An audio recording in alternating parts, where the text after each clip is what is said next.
A few years ago, I realized something.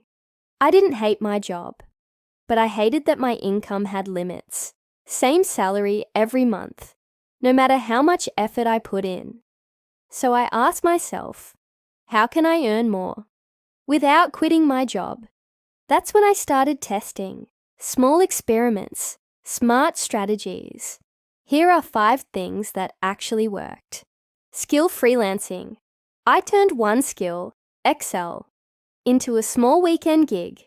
Even 2 clients gave me $5,000 month extra. Sell digital products. I made simple templates and listed them online.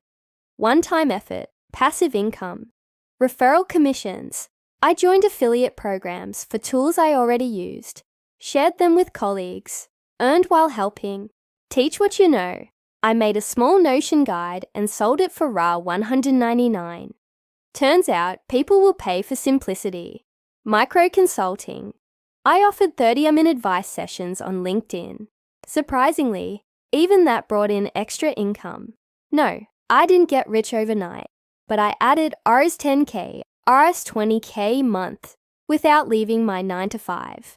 And that changed everything. Because earning more doesn't always mean quitting. Sometimes it just means thinking smarter.